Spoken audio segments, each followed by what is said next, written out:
I'm making this video for the people who are interested in wanting to put a Glock 17 Gen 3 slide onto a Ruger RXM frame. There's some talk online on this build being done, but little in the way of it being actually shown or shot.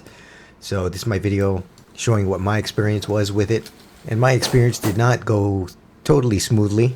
With any setup, I think you should vet it thoroughly before trusting it with your life.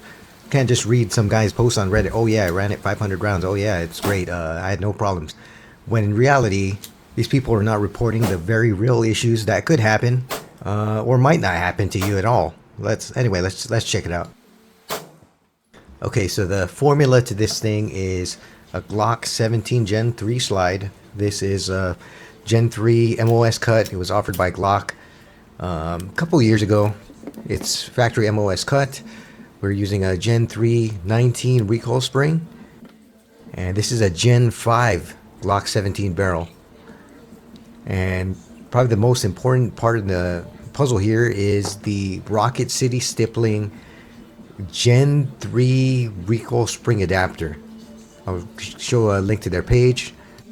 Now, I believe this part was originally made to fit Glock Gen 3 slides onto Gen 5 Glock frames, not Ruger or anything. We're just retrofitting it onto a Ruger. It was, of course, it was originally made for a Glock, and this is what we end up with here.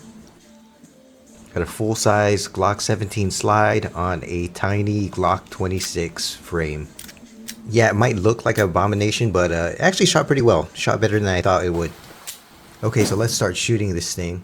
So what you're seeing are my first few shots with it. I'll tell you right now, I had a failure rate of about 3 in 250. You'll see my first one right here. So I had a light strike. This is a weird malfunction to see with any type of Glock, really. I had this happen with shadow systems that I worked on. In that particular case, it was just the swap of the connector that made it work again. About a year ago, I had to fix somebody's Fury build where it was light striking, very similar to this. It would fire like 50 rounds but have a light strike every 3 or 4 mags. In the case of this RXM with Glock 17 Gen 3 upper, those 3 malfunctions that I had occurred within the first 3 or 4 magazines.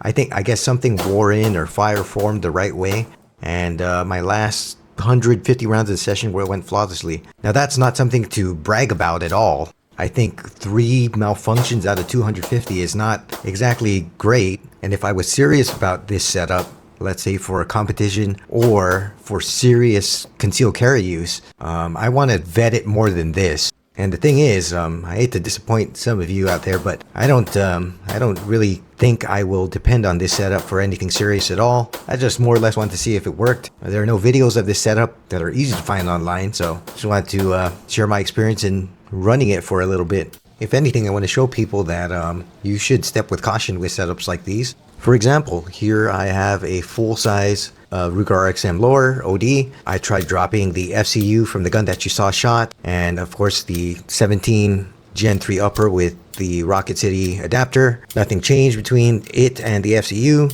And check this out. In this full-size frame, the trigger does not cock all the time. Especially when you pin the trigger back like you're expecting a reset, it just continues to stay back. The striker doesn't get cocked at all, and I have no real idea why this is happening. I have no real desire in running the gun in this setup at all. I mean, the lazy but probably true thing that's happening here is tolerance stacking. I don't know, there's something different about the full-size frame versus the compact and the subcompact that is keeping the trigger pinned and the striker refusing to being cocked, you know? So yeah, like I said, don't trust the guys that you see on the forums, that you see on Reddit. Oh yeah, I ran this setup 1,000 rounds, no problem. That very well might not be your experience. You might end up like me and immediately find out why is this striker not cocking? Why is the trigger staying pinned? But it's totally okay on my RXM 19 frame or my RXM 26 frame. That's weird. Or you might be lucky and have no problems running any configuration of the 17 slide on the RXM at all. Either outcome is possible with modular pistol platforms like the RXM, especially when you add in third-party accessories like the Rocket City Stippling Adapter. As always, vet your stuff. 500 rounds minimum. If you can reach 1,000, great. Don't take this lightly.